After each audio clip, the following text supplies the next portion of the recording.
നമസ്കാരം. പുതിയൊരു വീഡിയോയിലേക്ക് ഏവർക്കും ഹൃദ്യമായ സ്വാഗതം. ഇന്നത്തെ വീഡിയോയിലൂടെ നമ്മൾ കാണാൻ പോകുന്നത് +2 സേ അഥവാ ഇംപ്രൂവ്മെന്റ് പരീക്ഷയുടെ റിസൾട്ട് വന്നിട്ടുണ്ട്. ആ റിസൾട്ട് പരീക്ഷ എഴുതിയ എല്ലാ വിദ്യാർത്ഥികളും ചെക്ക് ചെയ്യണം. നിങ്ങളുടെ റിസൾട്ട് എന്ത് തന്നെ ആയാലും നിങ്ങൾ അത് ചെക്ക് ചെയ്ത് അത് ഉറപ്പുവരുത്തണം എന്ന് ആദ്യമായിട്ട് പറയട്ടെ. ജയിച്ച എല്ലാവർക്കും അടുത്ത അധ്യയന വർഷത്തേക്ക്, അതായത് പുതിയ ഒരു വിദ്യാഭ്യാസ മേഖലയിലേക്ക് നിങ്ങൾക്ക് കടന്നു ചെല്ലാം. അത് ഡിഗ്രി ആകാം, അല്ലെങ്കിൽ മറ്റേതെങ്കിലും പ്രൊഫഷണൽ കോഴ്സുകൾ തിരഞ്ഞെടുക്കാം. അതൊക്കെ നിങ്ങളുടെ ഇഷ്ടം പോലെ നിങ്ങൾക്ക് ചെയ്യാവുന്നതാണ്. തോറ്റ വിദ്യാർത്ഥികൾ എന്തു ചെയ്യണം എന്നുള്ളതാണ് നമ്മൾ ഇന്ന് ഈ വീഡിയോയിലൂടെ പറയാൻ പോകുന്നത്. അതിനു മുൻപ് റിസൾട്ട് ചെക്ക് ചെയ്യാൻ അറിയാത്തവരുണ്ടെങ്കിൽ ഞാൻ ഈ വീഡിയോയുടെ ഡിസ്ക്രിപ്ഷൻ ബോക്സിൽ കൊടുക്കാം. ആ ലിങ്കിൽ ക്ലിക്ക് ചെയ്ത് കഴിഞ്ഞാൽ നിങ്ങൾക്ക് നിങ്ങളുടെ റിസൾട്ട് ചെക്ക് ചെയ്യാവുന്നതാണ്. അതായത് നിങ്ങളുടെ രജിസ്റ്റർ നമ്പർ അല്ലെങ്കിൽ നിങ്ങളുടെ ഹാൾ ടിക്കറ്റ് നമ്പറും അതുപോലെ നിങ്ങളുടെ ഡേറ്റ് ഓഫ് ബർത്തും കൊടുത്തു കഴിഞ്ഞാൽ നിങ്ങൾക്ക് നിങ്ങളുടെ റിസൾട്ട് ചെക്ക് ചെയ്യാവുന്നതാണ്. ഓക്കെ, അപ്പോ ഒരിക്കൽ നിങ്ങൾ ഫെയിൽ ആണ് അല്ലെങ്കിൽ എറർ ആണ് നിങ്ങളുടെ റിസൾട്ട് ചെക്ക് ചെയ്യുമ്പോൾ കാണിക്കുന്നതെങ്കിൽ തീർച്ചയായും നിങ്ങൾ ഒന്നിലധികം തവണ ചെക്ക് ചെയ്യുമ്പോൾ അതിന്റെ കൃത്യമായുള്ള ഒരു റിസൾട്ട് ലഭിക്കുന്നതാണ്. തോറ്റ വിദ്യാർത്ഥികൾ, ഈ +2 നമ്മുടെ ഇംപ്രൂവ്മെന്റ് അഥവാ ഈ സേ പരീക്ഷ എഴുതിയ വിദ്യാർത്ഥികൾ ആരെങ്കിലും തോറ്റിട്ടുണ്ടെങ്കിൽ നിങ്ങൾ ഇനി എന്താണ് ചെയ്യേണ്ടത്? നിങ്ങൾക്ക് ഇനിയും പരീക്ഷ എഴുതാൻ കഴിയുമോ? എത്ര പരീക്ഷ എഴുതേണ്ടി വരും? അത് ജയിക്കണമെങ്കിൽ എല്ലാ പരീക്ഷകളും എഴുതണോ? തോറ്റത് മാത്രം എഴുതിയാൽ മതിയോ? ഇത്തരത്തിലുള്ള ഒരുപാട് സംശയങ്ങൾ ഉണ്ടാവും വിദ്യാർത്ഥികൾക്ക്. അപ്പൊ അത്തരം കാര്യങ്ങളാണ് നമ്മൾ ഇതിൽ ക്ലിയർ ആയിട്ട് പറയുന്നത്. വീഡിയോ നിങ്ങൾ മുഴുവനായിട്ടും കാണുക, എങ്കിൽ പറയുന്ന കാര്യങ്ങൾ നിങ്ങൾക്ക് മുഴുവനായിട്ടും യൂസ്ഫുൾ ആയിരിക്കും. അതുപോലെ ആദ്യമായി കാണുന്നവരുണ്ടെങ്കിൽ നമ്മുടെ ചാനൽ ഒന്ന് സബ്സ്ക്രൈബ് ചെയ്ത് തൊട്ടടുത്തുള്ള ബെൽ ബട്ടൺ എനേബിൾ ചെയ്ത് വെക്കുക. തുടർന്നുള്ള എല്ലാ പുതിയ അപ്ഡേറ്റുകളും നിങ്ങൾക്ക് മുന്നിലേക്ക് എത്താൻ അത് നിങ്ങളെ സഹായിക്കും. ഷെയർ ചെയ്യുക, അതുപോലെ തന്നെ ലൈക്ക് ചെയ്യുക. മാക്സിമം നിങ്ങൾ എല്ലാവരും ഈ വീഡിയോക്ക് ലൈക്ക് ചെയ്യണമെന്ന് അഭ്യർത്ഥിക്കുകയാണ്. അപ്പൊ നമ്മൾ പറഞ്ഞ കാര്യം ഇതാണ്. സേ പരീക്ഷ അല്ലെങ്കിൽ ഇംപ്രൂവ്മെന്റ് പരീക്ഷ ഇപ്പോൾ എഴുതിയത് ആരൊക്കെയാണെന്ന് ആദ്യം മനസ്സിലാക്കുക. 2024 മാർച്ചില്, അതായത് ഇക്കഴിഞ്ഞ മാർച്ചിലെ പരീക്ഷ എഴുതി തോറ്റവരാണ് ഈ സേ പരീക്ഷ എഴുതിയിട്ടുള്ളത്. എന്നാൽ അവർ മാത്രമല്ല, അവർക്ക് മുമ്പേ +2 പരീക്ഷ തോറ്റവർ 2023 അതിന് തൊട്ട് പിന്നിലേക്ക് നോക്കിയാൽ അവിടെയുള്ള വർഷങ്ങളിലൊക്കെ +2 സേ പരീക്ഷ വരെ എഴുതി തോറ്റിട്ടുള്ള വിദ്യാർത്ഥികൾ തന്നെയാണ് ഈ പരീക്ഷയും എഴുതിയിട്ടുണ്ടാകുക. അതായത് 2018 മുതലുള്ളവർക്ക് ഈ പരീക്ഷ എഴുതാം, തോറ്റവർക്ക് പരീക്ഷ എഴുതാം. അപ്പൊ അങ്ങനെ എഴുതിയിട്ടുള്ള ആളുകളില് ആരൊക്കെ, അവരൊക്കെ നമ്മൾ കമ്പാർട്ട്മെന്റ് സ്റ്റുഡൻസ് എന്നാണ് വിളിക്കുന്നത്. അവർ ഒരു വിഷയമോ 2 വിഷയമോ ഒക്കെ വീണ്ടും വീണ്ടും എഴുതി കിട്ടാത്തവരായിരിക്കാം.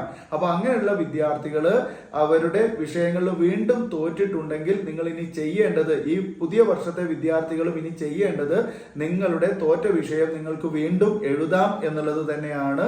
അപ്പൊ എപ്പോഴാണ് ഇനി എഴുതാൻ പറ്റുക? എപ്പോഴാ പരീക്ഷ ഉണ്ടാവുക? ഇത്തരം ആളുകൾക്ക്, ഈ സേ പരീക്ഷ എഴുതിയിട്ടും ജയിക്കാത്ത ആളുകൾക്ക് ഇനി പരീക്ഷ വരുന്നത് 2025 മാർച്ച് മാസത്തിലാണ്.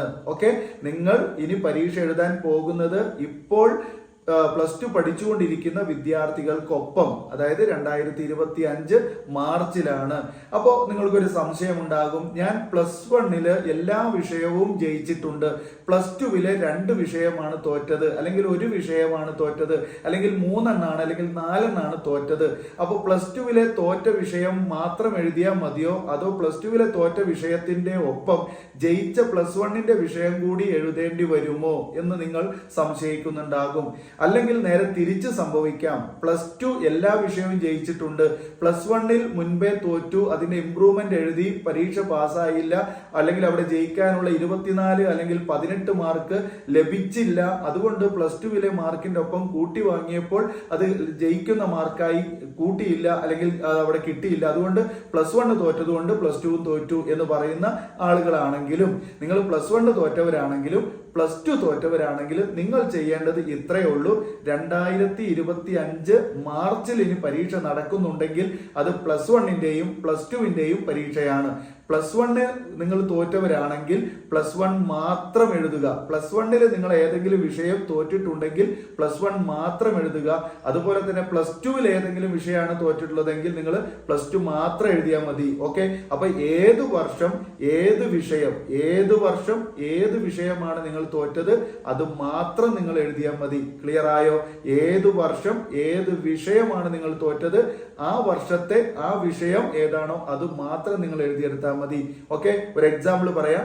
+2 ഇംഗ്ലീഷ് തോറ്റൊരു കുട്ടി, ആ കുട്ടി ഏത് മാത്രം എഴുതിയാൽ മതി? ഇനി ആ കുട്ടി ഇംഗ്ലീഷ് മാത്രം, +2 ഇംഗ്ലീഷ് മാത്രം എഴുതിയാൽ മതി, +1 എഴുതേണ്ടതില്ല. നേരെ തിരിച്ചും, അതായത് +1 ആണ് ഇംഗ്ലീഷ് തോറ്റതെങ്കിൽ അല്ലെങ്കിൽ ഫിസിക്സ് തോറ്റതെങ്കിൽ ആ തോറ്റ +1 ആണെങ്കിൽ അത് മാത്രം എഴുതുക. അതിന്റെ പരീക്ഷ വരുമ്പോൾ അത് മാത്രം എഴുതുക. +2 നിങ്ങൾ ഓൾറെഡി ജയിച്ചത് കൊണ്ട് അവിടെ നിലനിൽക്കും. ഇനി വേറൊരു സംശയം ഉണ്ടാകും, അതെന്താണ്? അതായത് +2 ഇതേപോലെ ഓൾറെഡി ജയിച്ചതാണ്, +1 ആണ് തോറ്റിരുന്നത്. അപ്പൊ +1 തോറ്റു, +2 ജയിച്ചു. പക്ഷെ 2 വർഷത്തേക്കൂടെ മാർക്ക് കൂട്ടി നോക്കിയപ്പോ ഈ നമ്മുടെ എന്താ പറയാ പ്രാക്ടിക്കൽ ഉള്ളവർക്ക് 36 അല്ലെങ്കിൽ പ്രാക്ടിക്കൽ ഇല്ലാത്തവർക്ക് 48 തികയാതെ വന്നപ്പോൾ അവിടെ +2 തോറ്റതായിട്ട് വന്നു. അതുകൊണ്ട് ഞങ്ങൾ വീണ്ടും സേ എഴുതി. അപ്പൊ +2 ജയിച്ച കുട്ടികൾ ആ ജയിച്ച വിഷയം വീണ്ടും സേ എഴുതിയപ്പോൾ അവരവിടെ പരാജയപ്പെട്ടിട്ടുണ്ട്. അപ്പോൾ ഏത് മാർക്കാണ് പരിഗണിക്കുക? +2 ആദ്യത്തെ മാർക്കാണോ അതോ +2 ഇപ്പൊ സേ എഴുതിയപ്പോൾ കിട്ടിയ മാർക്കാണോ പരിഗണിക്കുക എന്ന് ചോദിക്കും. അല്ലെങ്കിൽ അങ്ങനെ ഒരു സംശയം നിങ്ങൾക്കുണ്ടാകും. അതിന്റെ ഉത്തരം വളരെ സിമ്പിൾ ആണ്. നിങ്ങളുടെ മാർക്ക് സേക്ക് കിട്ടിയ മാർക്കല്ല പരിഗണിക്കുക, പഴയ മാർക്ക് തന്നെയാണ് പരിഗണിക്കുക. അതായത് +1 നിങ്ങൾ തോറ്റിട്ട് +2 ജയിച്ചിട്ട് +1 +2 മാർക്ക് കൂട്ടി നോക്കുമ്പോൾ ജയിക്കാനുള്ള മാർക്ക് ഇല്ലാത്തത് കൊണ്ട് നിങ്ങൾ തോറ്റതായിട്ട് 2024 തോറ്റതായിട്ട് പ്രഖ്യാപിച്ചു. അങ്ങനെ വന്നപ്പോൾ നിങ്ങൾ സേ പരീക്ഷ എഴുതി, സേ പരീക്ഷയിൽ വീണ്ടും തോറ്റു എങ്കിൽ സേ പരീക്ഷയ്ക്ക് കിട്ടിയ മാർക്കല്ല നിങ്ങളുടെ +2 മാർക്കായിട്ട് പരിഗണിക്കുന്നത്. ഓൾറെഡി നിങ്ങൾക്ക് പഴയ മാർക്ക്, +2 നിങ്ങൾക്ക് പഴയ മാർക്ക് എന്താണോ അതാണ് പരിഗണിക്കുന്നത്. ഓക്കെ, അപ്പൊ അതിന്റെ സംശയം അവിടെ തീരും. ഓക്കെ, അപ്പൊ നിങ്ങൾ ചെയ്യേണ്ട എത്രയേ ഉള്ളൂ, +1 തോറ്റ ആളുകൾ ഉണ്ടെങ്കിൽ +1 ഇംപ്രൂവ്മെന്റ് പരീക്ഷ മാർച്ചിൽ തന്നെയാണ്, അതിന്റെ ഇടയ്ക്ക് പരീക്ഷ ഇല്ല. അതായത് കഴിഞ്ഞ അല്ലെങ്കിൽ മുൻപത്തെ പോലെ നമ്മുടെ സെപ്റ്റംബർ ഒക്ടോബർ മാസങ്ങളിലൊക്കെ നമുക്ക് +1 ഇംപ്രൂവ്മെന്റ് പരീക്ഷ നടന്നിരുന്നു. ആ ഇംപ്രൂവ്മെന്റ് പരീക്ഷ ഇപ്പോൾ തൽക്കാലം എവിടേക്ക് മാറ്റിയിട്ടുണ്ട്? തൽക്കാലമല്ല, ഇനി മുതൽ അങ്ങോട്ട് മാർച്ചിലാണ് നടക്കാൻ പോകുന്നത്. അപ്പൊ ആ മാർച്ചിലെ പരീക്ഷ മാത്രമേ നമുക്ക് എഴുതാൻ പറ്റുകയുള്ളൂ എന്നുകൂടി ഓർമ്മിക്കുക. ഓക്കെ, അപ്പൊ ഇനിയിപ്പോ നിങ്ങൾ ചെയ്യേണ്ട എത്രയേ ഉള്ളൂ, ഇതിന്റെ നോട്ടിഫിക്കേഷൻ, ഈ 2025 മാർച്ചിലെ പരീക്ഷയുടെ നോട്ടിഫിക്കേഷൻ ഇപ്പൊ +2 പഠിച്ചുകൊണ്ടിരിക്കുന്നവർക്ക്, ഇപ്പൊ +1 പഠിച്ചുകൊണ്ടിരിക്കുന്നവർക്ക് 2025 അവരുടെ പബ്ലിക് എക്സാമിന്റെ നോട്ടിഫിക്കേഷൻ വരുമ്പോൾ നിങ്ങൾ അപേക്ഷ കൊടുക്കണം. ഓക്കെ, അപ്പോഴാണ് നിങ്ങൾ അപേക്ഷ കൊടുക്കേണ്ടത്. അതിന് മുൻപ് നിങ്ങൾ ഒരിക്കലും അപേക്ഷയായിട്ട് നിങ്ങൾ സ്കൂളിൽ പോവുകയോ അല്ലെങ്കിൽ ആരെങ്കിലും സമീപിക്കുകയോ ചെയ്യേണ്ടതില്ല. അപ്പൊ കുറച്ച് സമയം നിങ്ങൾക്ക് ഇവിടെ കൃത്യമായിട്ട് കിട്ടും. ഒരുപാട് ഇടവേള ഉണ്ട്.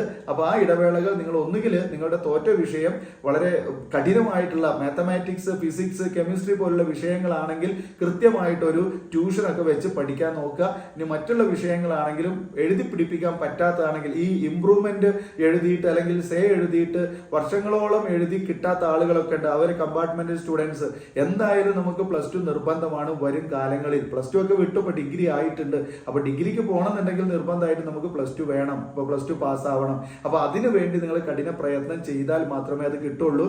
പരീക്ഷയുടെ തലേദിവസം ഹോൾ ടിക്കറ്റ് വാങ്ങി പരീക്ഷയ്ക്ക് വേണ്ടി പോയാൽ നമുക്ക് പരീക്ഷ പാസ്സാവാൻ സാധിക്കില്ല. അതുകൊണ്ടാണ് നിങ്ങൾ ഇങ്ങനെ ഇത്രയും കാലം അത് ചെയ്തത് കൊണ്ടാണ് നിങ്ങൾ ഇങ്ങനെ പരാജയപ്പെട്ടു പോകുന്നത് എന്നുകൂടി നിങ്ങൾ ഒന്ന് മനസ്സിലാക്കിയാൽ നന്നായിരിക്കും. ഓക്കെ, അപ്പോൾ എല്ലാവരും ആ ഇടവേളയിൽ, അതായത് ഇപ്പൊ നിങ്ങൾ ഒരു മാർച്ച് വരെ കാത്തിരിക്കണല്ലോ, 2025 മാർച്ച് വരെ കാത്തിരിക്കണല്ലോ.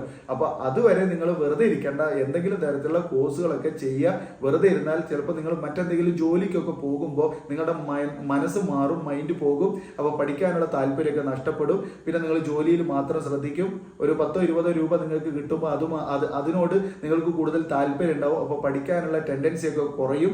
അപ്പൊ അത് നിങ്ങൾ ഇല്ലാതാക്കരുത്. അത്തരം കാര്യങ്ങളിലൊക്കെ പിന്നീട് എൻഗേജ് ചെയ്യുക. തൽക്കാലം നിങ്ങൾ ഏതെങ്കിലും കോഴ്സ് എടുത്ത് പഠിക്കുക. കുറഞ്ഞ കാലയളവിലേക്കുള്ള നിങ്ങൾക്ക് ഉപകാരപ്പെടുന്ന ഏതെങ്കിലും കോഴ്സ് ഒക്കെ എടുത്ത് പഠിക്കുന്നത് നല്ലതായിരിക്കും.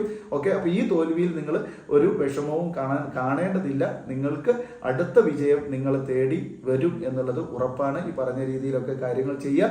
അപ്പോൾ പുതിയ എക്സാമിന്റെ നോട്ടിഫിക്കേഷൻ നമ്മുടെ ചാനലിൽ കൊടുക്കും. ചാനലിൽ കിട്ടും. വീഡിയോ ചെയ്യുമ്പോൾ നോട്ടിഫിക്കേഷൻ നിങ്ങൾക്ക് കിട്ടും. അതെങ്ങനെയാണെങ്കിൽ മാത്രം ചാനൽ ഒന്ന് ഫോളോ ചെയ്യുക.